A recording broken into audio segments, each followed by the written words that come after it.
Bonjour à tous, j'espère que vous allez bien. Bienvenue sur la chaîne Island Guidance pour une nouvelle vidéo. Aujourd'hui, on va parler d'un sujet que j'ai peut-être pas abordé, en tout cas pas de tirage, mais d'un sujet peut-être un peu spirituel. Si ça peut vous aider, eh ben écoutez, j'en serais ravi. On me l'a demandé dans les commentaires qui était le sujet de parler un petit peu des signes ou des synchronicités, ce qu'on appelle plus communément des synchronicités. Donc des différents types de messages que l'on peut recevoir, comment être sûr que ça soit un message, comment on fait pour apprendre à les écouter, surtout apprendre à les percevoir. Euh, et voilà, donc on va démarrer. Alors, ce qu'on appelle signe, ou synchronicité, déjà avant, parce qu'il faut qu'on mette le B à bas, quand on parle de signe, savoir percevoir un signe, ça veut dire qu'on est plus ou moins tous d'accord euh, sur l'hypothèse qu'il y a quelque chose de plus grand que nous au-dessus de nous. Sinon, dans ces cas-là, si vous ne croyez pas à ça, vous ne croyez pas aux signes non plus. Et du coup, vous pouvez arrêter cette vidéo. Le but, c'est pas de vous dire, il faut que vous soyez en accord avec moi si vous n'êtes pas d'accord. Non, rien à voir. Au contraire, on peut ne pas être d'accord et développer et puis échanger. Mais pour nous parler de signes, ça veut dire que c'est le divin, ou parfois un être cher qui n'est plus là, ou parfois une intelligence et une conscience exogène. Alors, quand on parle d'exogène qui vit en dehors de ce plan-là ou de notre planète, qui nous envoie un message. Euh, donc, là, on se remet bien dans l'idée que nous ne sommes pas les seuls. Et qu'il y a une multitude de choses au-delà de notre perception. Quand on dit par exemple l'au-delà, vous savez, c'est l'au-delà, recevoir des messages de l'au-delà. Moi, ce que j'en ai compris au bout de quelques années, c'est quoi l'au-delà? C'est pas un monde, hein, c'est pas genre Disneyland, il n'y a pas un endroit avec au-delà. En fait, c'est là. Pour moi, au-delà, c'est déjà là. C'est au-delà de ce que l'œil est capable de voir, de l'œil. Comme si vous aviez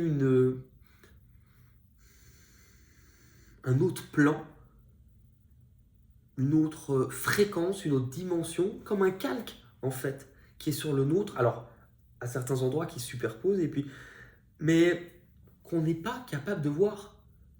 Il y a bien des sons que notre oreille n'est pas capable de percevoir, alors que je crois qu'un chat ou certains animaux les percevront. C'est pas pour autant qu'elles n'existent pas. Il y a des choses qu'on n'a pas conscience. Et personne ne détient la vérité. Ça aussi, c'est important, je tiens à dire, c'est que je ne détiens pas de vérité. Personne n'en détient.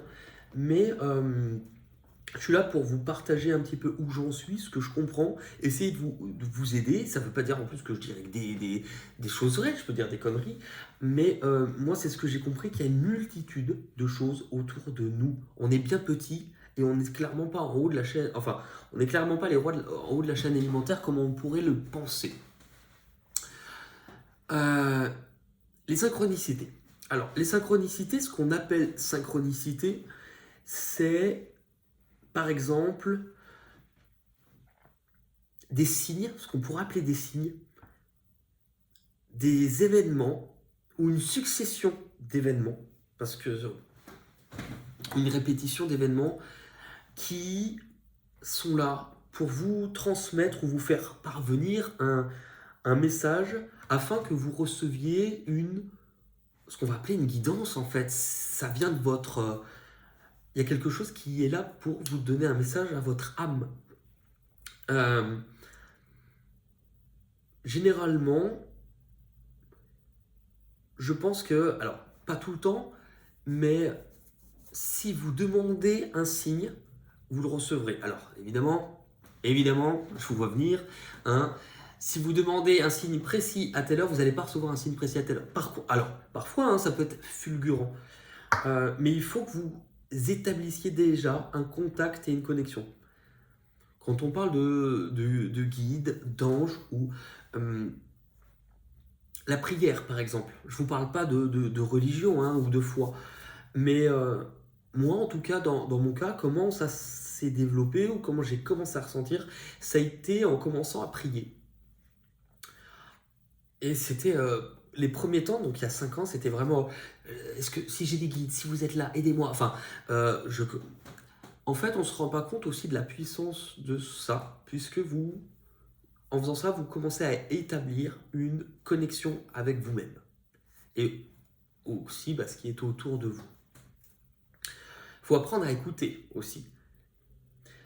Une guidance, c'est un signe, une synchronicité, c'est pas quelque chose qui est là pour répondre forcément favorablement à ce que vous avez demandé. C'est pour ça qu'il faut toujours faire attention à ce que vous demandez et faire attention à qui vous appelez aussi. Mais bon, ça c'est carrément un autre sujet en dehors des synchronicités. Il faut que vous puissiez demander de l'aide. Moi, à un moment donné, c'était ça. Je leur demandais de l'aide là-haut et je leur demandais de m'aider. Et j'ai mis très longtemps. Je priais. Alors, je faisais des méditations. Mais j'avais pas encore les vrais premiers effets de la méditation. Moi, vous voyez, il y a beaucoup de gens qui disent la méditation, c'est pas pour moi, j'arrive pas à faire le vide. C'est comme si vous disiez la respiration, c'est pas pour moi. Moi, j'ai mis 3 ans avant de commencer à avoir les vrais premiers effets de la méditation. Donc 3 ans dans lesquels j'ai pas forcément vu beaucoup d'effets, où ça m'énervait, ou juste ça m'apaisait un peu. Mais rien à voir avec les effets que je peux avoir aujourd'hui. Vous établissez la connexion, vous pouvez établir aussi le dialogue. Demandez à ce qu'on vous aide. Demandez à ce qu'on vous apporte une réponse par rapport à une problématique. Attention aussi, le but c'est ne mettez pas forcément de négation. Je vous dis une bêtise.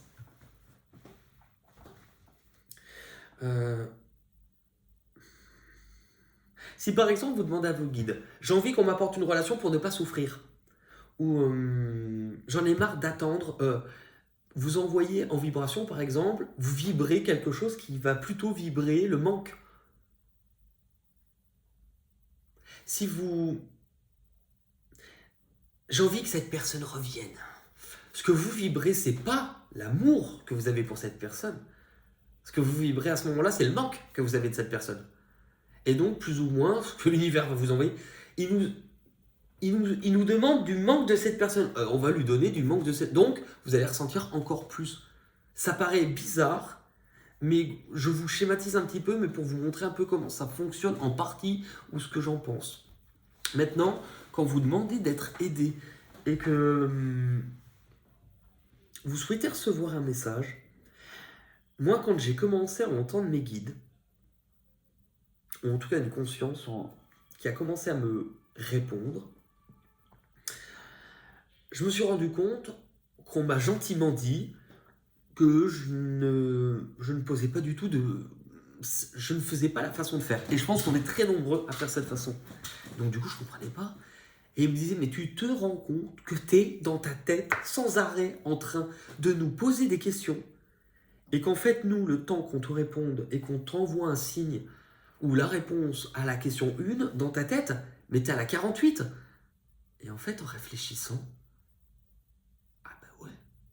que ça soit le soir ou autre chose, j'avais tellement... Et puis là, j'aimerais comprendre ça. Et puis là, en fait, en gros, les guides, pour moi, c'était un catalogue La Redoute, la liste au Père Noël, et vous êtes gentil, vous allez me répondre. Mais en fait, ça marche pas comme ça. Enfin, vous pouvez.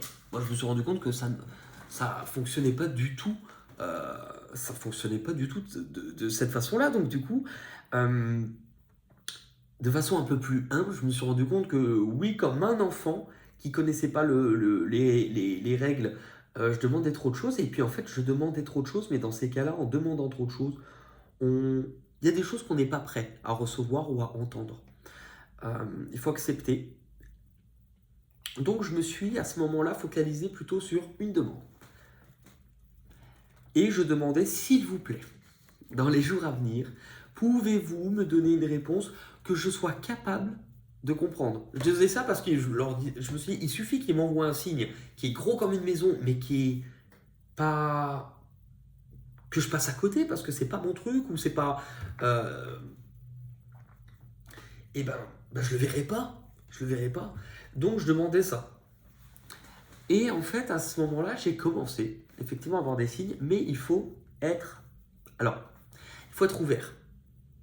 Il faut être ouvert et en même temps, il ne faut pas n'être que ouvert. Et je vais vous expliquer ça. Par exemple, à un moment donné, quand j'ai commencé à ressentir, je leur posais des questions. Moi, c'était souvent, j'établissais un dialogue quand je marchais dans la rue. Moi, j'habite à Lyon, vers Perrache. Il y a une gare et donc, à l'endroit où j'allais bosser, j'avais une demi-heure de marche. Donc, je mettais les écouteurs sans forcément de la musique, mais je leur parlais intérieurement.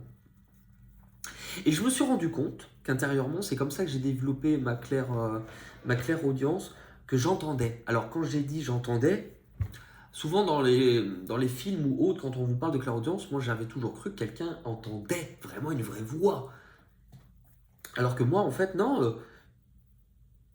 Quand vous pensez, vous vous entendez penser, votre petite voix intérieure que vous êtes en train de penser. Et ben moi, c'est ça. Sauf que cette voix-là me répond. Et je me suis rendu compte que beaucoup de personnes me disaient, bah oui, c'est ça, bah personne ne me l'avait dit. Hein. Donc moi, je vous le dis. Hein. Ça m'arrivait une ou deux fois d'entendre des vraies voix extérieures. C'était généralement plutôt pour des trucs qui faisaient très très peur. Ou des trucs qui n'étaient pas bons. Donc, entendre des voix, comme dirait Hermione d'Harry Potter, ce n'est pas bon d'entendre des voix, Harry. Même chez nous. Hein. Parce qu'après, vous entendez un basilic, vous parlez fourche langue et vous ouvrez la porte des secrets. Du coup, je leur posais des questions et puis l'un des trucs les plus flagrants, c'est que un jour, je leur ai demandé un signe. C'était au tout début d'une rupture que j'avais il y a peut-être 5 ans, 6 ans. Enfin bon, bref. C'était douloureux, mais j'étais clairement pas la même personne à l'époque. Mais ça, c'est un autre sujet. Mais du coup, je me souviens que j'étais dans la rue. Je marchais, puis je leur demandais. Vraiment, mais vraiment, en fait, parce qu'au début, on teste dans le sens où, quand on commence à recevoir les premiers messages, on n'est pas tout à fait sûr. On a besoin de validation. On a besoin de signes, on a besoin de preuves. Qu'est-ce qui fait que c'est pas mon mental? Qu'est-ce qui fait que j'ai pas rêvé? Comment je suis sûr? Et donc, du coup, bah, ça peut être normal.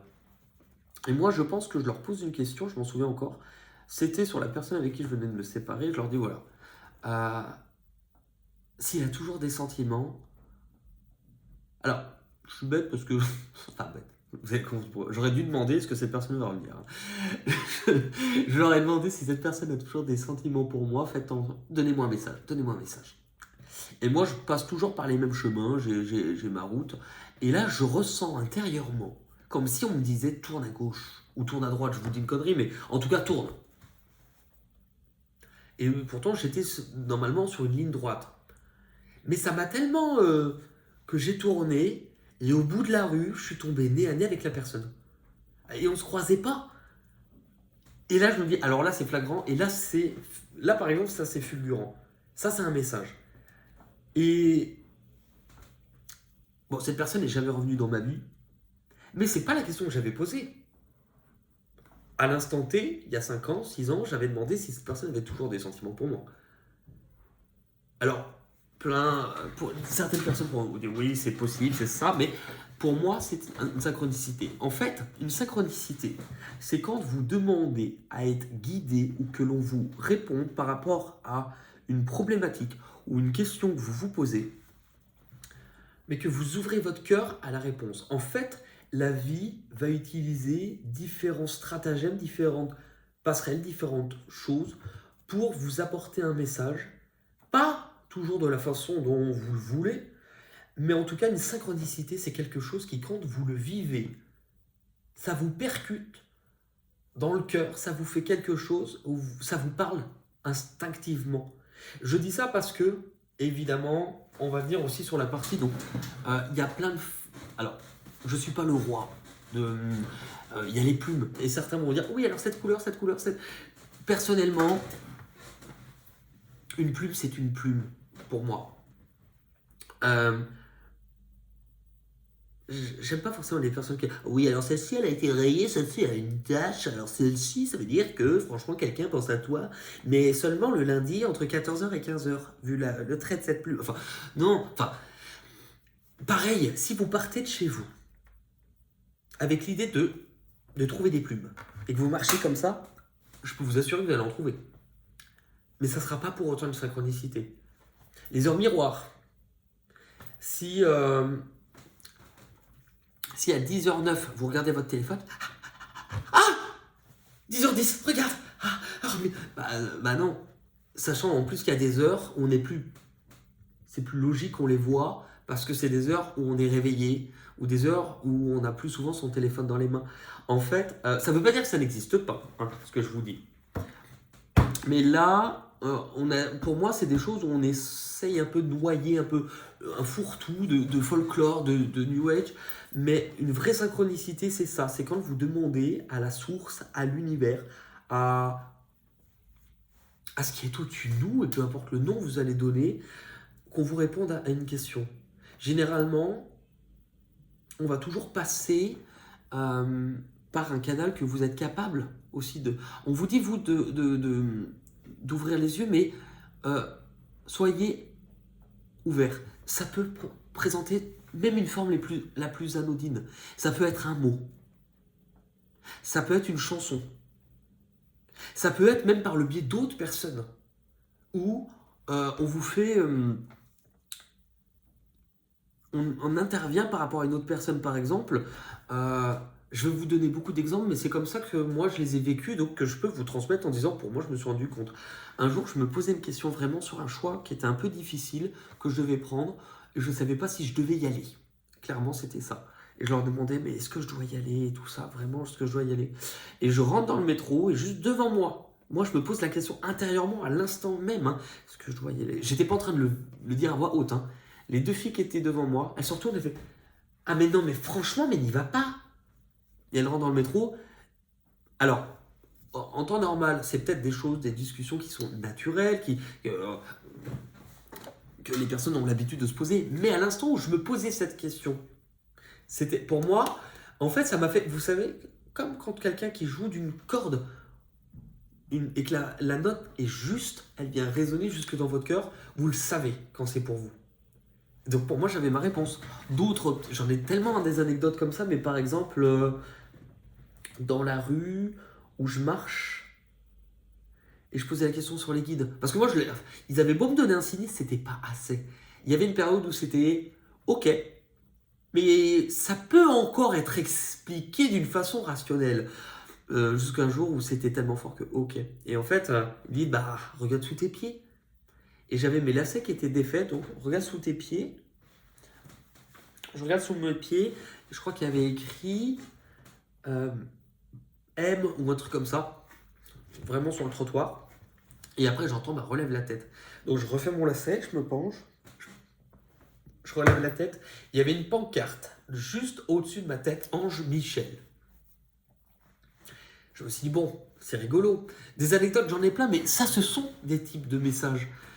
Et c'est la synchronicité, elle est aussi liée à l'intuition. C'est poser déjà son regard vers l'intérieur, établir une connexion. Et je sais qu'il y en a, par exemple, notamment des défunts qui peuvent témoigner de leur présence par notamment des chansons. J'ai une copine qui... elle arrive en voiture et première chose qu'elle entend, c'est la chanson préférée de son papa décédé. Alors, et c'était une chanson, un truc du style les Beach Boys ou un truc comme ça. Donc c'est pas une chanson qu'on entend forcément tout de suite à la radio. Il y a des... Je pense que la vie, clairement, elle ne s'arrête pas ici. Que la vie qu'on vit ici, c'est un passage, c'est une étape, qu'elle continue bien au-delà. Alors, je pense pas que leur but, ça soit juste de continuer pour les êtres qui sont partis, de nous regarder. Clairement, on n'est pas le centre du monde, donc ils doivent avoir d'autres travails, d'autres missions. Mais à certains moments, alors quand je parle du défunt, ou même des êtres, alors des défunts particulièrement, donc sont à certains moments, je pense que soit il y a une sorte de frontière qui est plus mince pour nous aider parce qu'on a besoin d'être guidé. Parfois, peut-être même pour des choses dangereuses, notamment. Signe et synchronicité, c'est pas uniquement pour des belles choses. Parfois, on peut ressentir vraiment ne va pas là. N'y va pas. ces intuitions parfois fortes, elles peuvent sauver des vies aussi. Faut commencer à les écouter. Aussi, l'une des méthodes qu'on m'avait donnée qui fonctionnait pas mal, c'était comment être sûr que c'est vraiment une intuition, que ça vient de toi ou que c'est pas ton mental. Eh bien, change la version. Par exemple, typiquement, quand on m'avait dit tourne à droite, eh ben, essaye de faire dire à cette voix, du coup, tourne à gauche.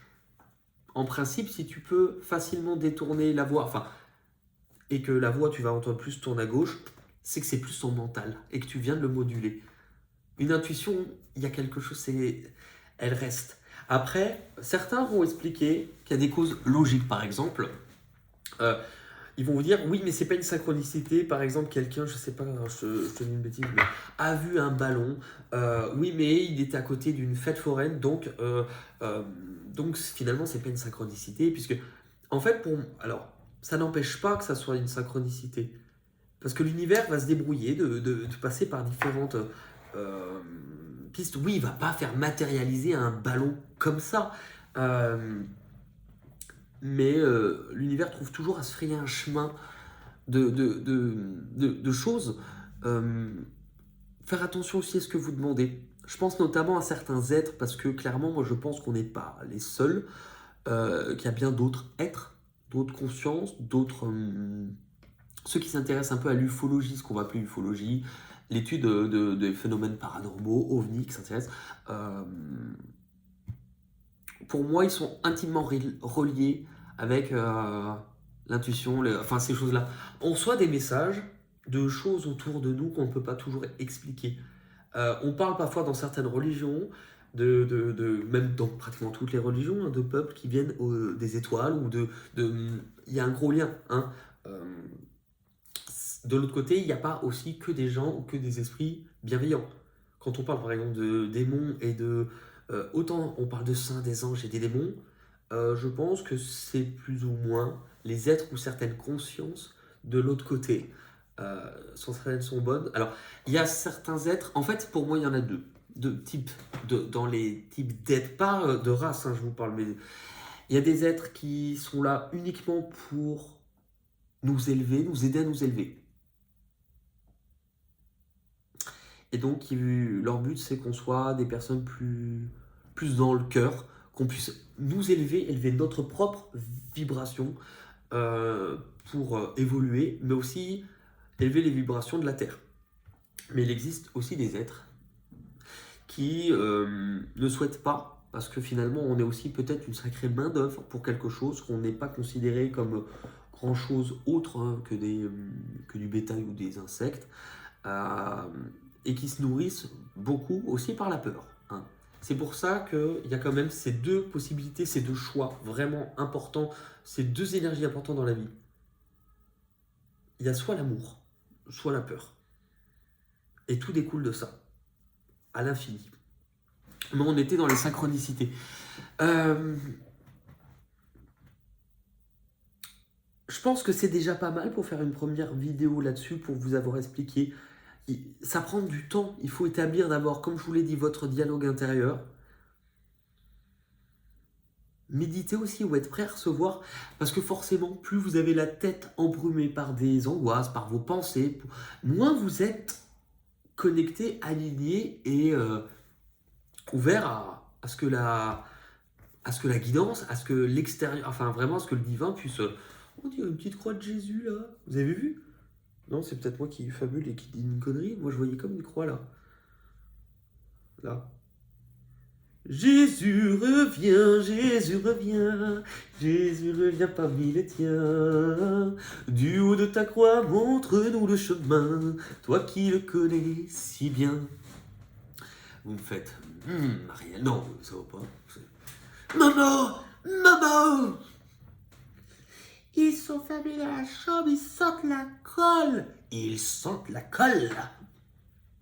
Bon, je pense que c'est un premier sujet. Des fois, des petites vidéos où je parle, il y en a quelques-unes, vous pouvez regarder. Donc, c'est déjà pas mal. N'hésitez pas à me laisser en commentaire si vous avez aussi d'autres sujets ou d'autres choses que vous voulez qu'on développe. Parce que là, c'est un peu le B à bas, le début. Et puis, en fonction aussi de vous, de vos questions, on pourra développer aussi, donc ça peut être sympa. Voilà. Prenez soin de vous. À bientôt. Merci beaucoup. Bye bye.